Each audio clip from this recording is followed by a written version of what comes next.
I'm going to show you guys a couple different techniques of handling kind of aggro snakes, right? Animals that are defensive. And Titan is going to be my first guy right here. You can see he is definitely an aggro snake. He's definitely following me around. And if I get too close, he's going to take a pop at me for sure. And you might ask, like, why am I so concerned about getting bit by a snake like Titan? Whoa! You got my pants right there, guys. I mean, that's how close it is. An animal this big can still inflict a pretty heavy-duty bite. Now, the idea is that obviously this way is not the way you want to be, right? You don't want to be this side of him at all because he's facing right at me, right? Come on, boy! And you don't want to be in a position where you're going to get bit straight on. So the idea is somehow you got to get to that back side. And it's kind of a little bit difficult because he's following me around. But let's see if I can get him with this. And now, when I pick him up, what you want to do is you always want to spin around where he's the other way, right? So if he's coming at you, what you do is you spin the other way. See how he starts to come back around? Now I can spin, and that's a spin move that is really something that, oh, he's got me good. Uh-oh. All right, we're still doing good. We're still doing good. As long as he's going away from me, I'm okay. It's when he starts coming back at me, is when you have to be careful. So again, if you're out in the wild catching a wild-caught snake, whew, look at this guy. See how I'm just kind of spinning away from him? If I continue to spin away, he can't get me, right? So I want his head to be the other way. But I tell you what, that is one aggro snake there. Whoa, whoa, whoa. And if he could just continue to do that, see? I spin around, now he's on the other side. Whoa! Spin the other way, spin the other way, and we're okay. And hopefully the idea is maybe you wear him out just a little bit, and then he'll actually mellow out for you. This snake is a sketch snake for sure. Okay, come on, boy, come on, boy. And now it's a little bit easier to handle him. And that is a technique that I use on all of the animals, including Lucy, when she gets a little aggro on me. You guys haven't seen Titan in a while, but he's still doing really well. He's just definitely not an animal you want to handle. There's no doubt about that. Of course, a titanium, and he's the dad to the babies that we bred to Lucy.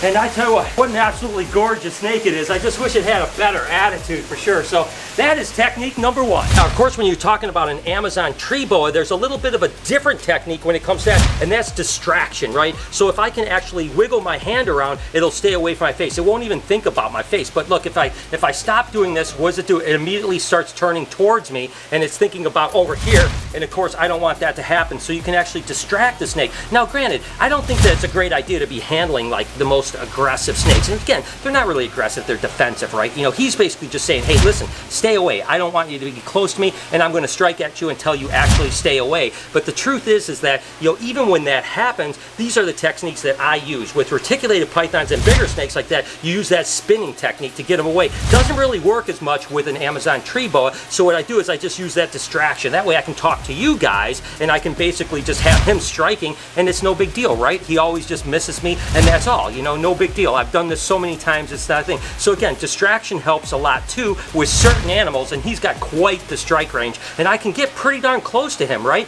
Because I know it so well, and you know, listen, it's just the way it goes. You know, you learn how to read snakes. And the thing is, you can read animals too. If a snake like a reticulated python has its tongue stuck out like that usually means bad news. With this animal, you just kind of read like when it's ready to actually jump, and it'll actually jump through, and you got to just get your hand away or whatever is in the way appendage wise, and I can just control him this way. So again, reading snakes and using techniques like this will keep you from getting bit. I know I show feeding the Boelen's pythons a lot, but I tell you what, I love Bugatti so much. It's become such an amazing animal, and again, it was so timid when it was young and kind of hard to eat. It would never eat in front of people. Now that it's just taking food out of my hand, I mean, it's amazing. It's again one of my dream animals. I mean, one of the rarer pythons on the planet, and it's just so cool to have one not only here but on display at the Reptarium where people can see it, and it's doing so well. So I'm just so excited. Remember, I was really worried about bringing it over and having it stress out and not eat. It went the other way. It actually became more brazen, and now will take food right out of my hand. That is a gorgeous snake.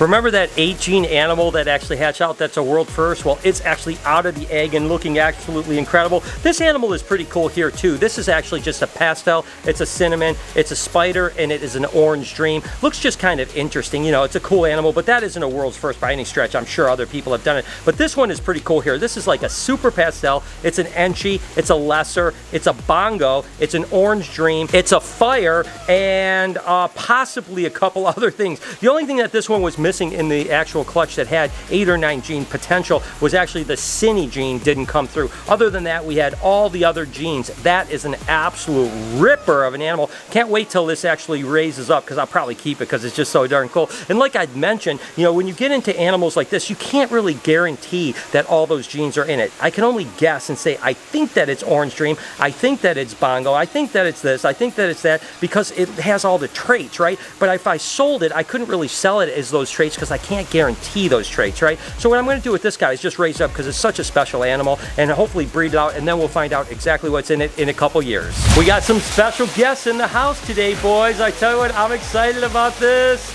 Oh my God, these guys are... Oh, look at these guys. What's going on, man? Look at you guys. What's up, dude? What's going on? Oh my gosh. So of course we have Jason and we have Mac. So these guys have been huge supporters of us on the podcast. Mac is one of our mods on the podcast. Silver Cash is he's going to bring some pizza skill today, man. He's bringing some pizza skill, so we're excited about that. It's good to have you guys in the house. It's so awesome to meet you guys. We're stoked to be here. All right, cool. We're going to have a good time. All right, guys, we're going to have fun. Guess what, guys? We got something. They do make things bigger in Texas. So this is actually a gift from Texas. Do you know what this is, Lori? I have no idea. I have no idea. Well, we're going to find out.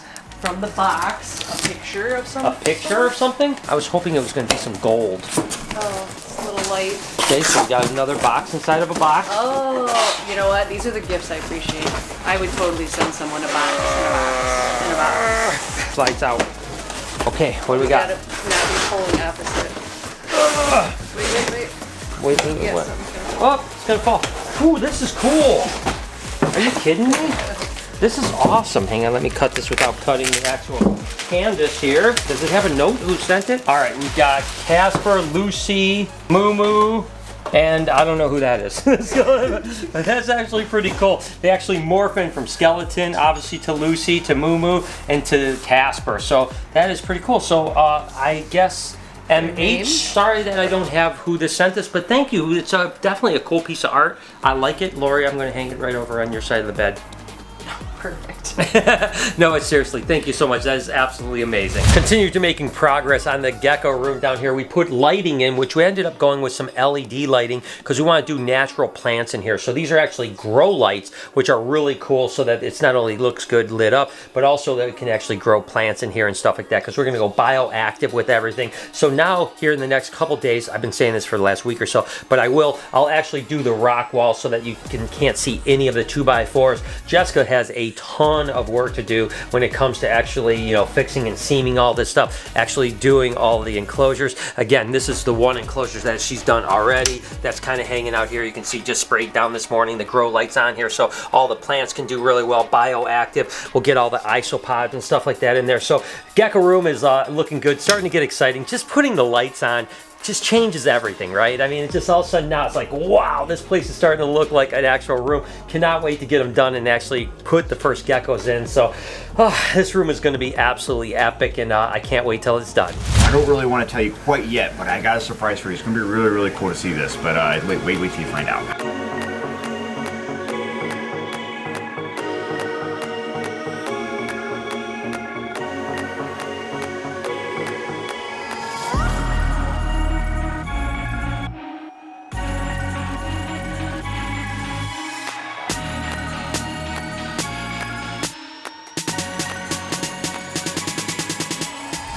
Cool clutch that we're going to cut today, the last of the pumpkin gene for the year. It's actually an Enchi Woma, and remember the pumpkin is a cinnamon pumpkin. So we've got an Enchi Woma, cinnamon pumpkin, and we've got some gnarly looking eggs. I'm not going to lie, you know, not all eggs look perfectly pearly white when they get to the end. These guys look pretty rad here. There's 2, 4, 6 eggs, but I bet you any money there are good healthy babies inside here. So if you're ever incubating eggs and they kind of look like this, don't get too stressed out about it. I think they're going to be fine. Let's go ahead and jump into egg number 1. Let's hope for some really beautiful babies. I'm loving this combination. And again, that pumpkin gene has that beautiful orange color. Then you mix it with that Enchi and Cine and now Woma. Let's see what we have. oh, right off the rip, we just got a Woma ball python.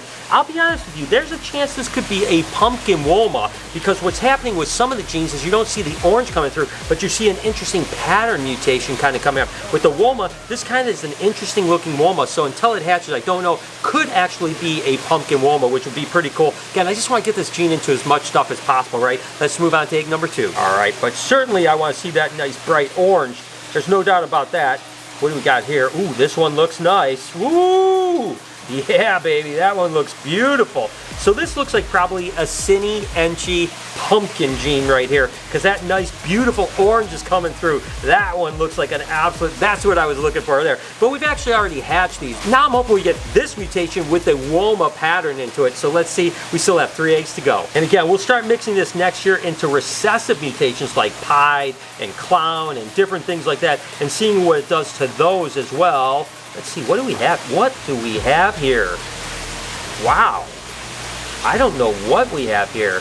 It's really beautiful though. This looks like maybe a Cine pumpkin with a lot of cool pattern to it. I don't really know why it's got such wicked pattern. This definitely must have the pumpkin gene, definitely has the Cine gene, but I don't know why it's got that stripe and it's got that really beautiful kind of crazy pattern. Absolutely amazing. 2 eggs to go, and we've had a couple pretty good bangers in here, so let's see what this next egg has to go. Come on, baby, let's do it. Let's go. You can see this egg looks pretty gnarly. But again, really not a problem. Oop, this baby looks a little weird, I'm not gonna lie to you. You can see right in there that the animal looks a little bit goofy. Looks like it might have a kink, to be totally honest with you. But wow, look at this. This is such a bummer, guys, because this is literally a Cine Enchi pumpkin Woma. This is the all-gene animal I was really hoping for. And like I said, most of the time when you have kind of a weird-looking egg like this, the baby can be completely fine. But in this case, I have a feeling this baby's going to be deformed. What a bummer we hit the all-gene animal I was really hoping to see. But unfortunately, I don't think this one is going to make it, guys. I don't know. I'm not going to give up hope, but wow, it is a beautiful animal. So that just gives you an idea what the potential is of this gene. But yeah, this one doesn't look too promising, but you never know. Unfortunately, the last egg looks even worse than this egg, so let's hope this baby is okay. So let's just jump in and see what we got. All right, come on. Let's at least have a good, healthy baby, no matter what the genetics are. Let's see what we got here.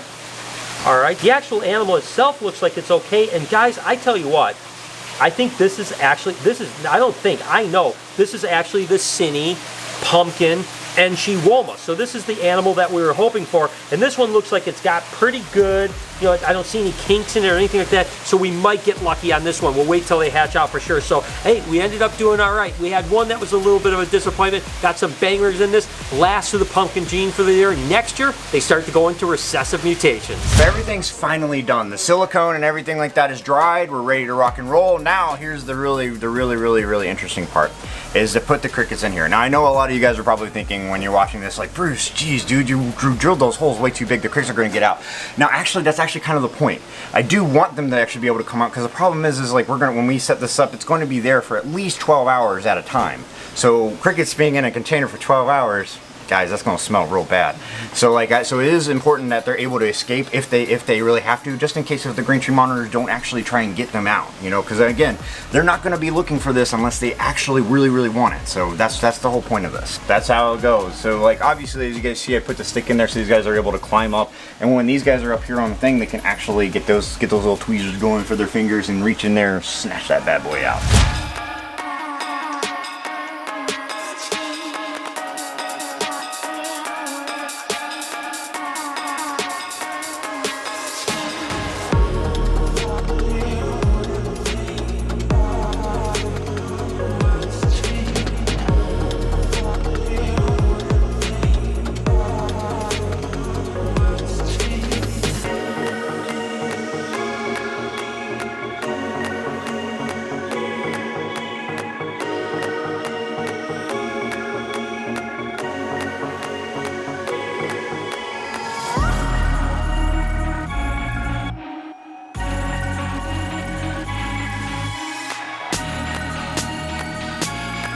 Now I want you guys to understand that the vast majority of the animals, as a matter of fact here almost all the animals are super tame. It's something I wanted to kind of go on handling something that's a little bit more aggro, and it's even hard to find here. I'm going to be totally honest with you, 99.9% of our animals are so tame that you can't even get them to strike even if you wanted to. Of course Titan has always been a little bit touchy, that's why it's not here on display at the Reptarium, is because it is definitely a pistol as you saw. And then Lucky is just a tree boa. You know, tree boas are like the fish of the reptile world. You put them in a tank, you look at them, you don't mess with them and stuff like that. But the fact is, I don't want you guys to think that snakes are aggressive or defensive, because the fact is that almost all of them are amazing, and if you gain that trust with them, almost all of them can be just as amazing as Jeffrey. Hope you enjoyed today's video. If you did enjoy today's video, here is a playlist of me handling a bunch of really cool animals. I think you guys will enjoy one or two of those videos. On this side, you can do me a huge favor, hit that subscription button. Please turn your post notifications on. Have an absolutely wonderful day, Reptile Army. Remember, be kind to somebody, and I promise I'll see you in the next one.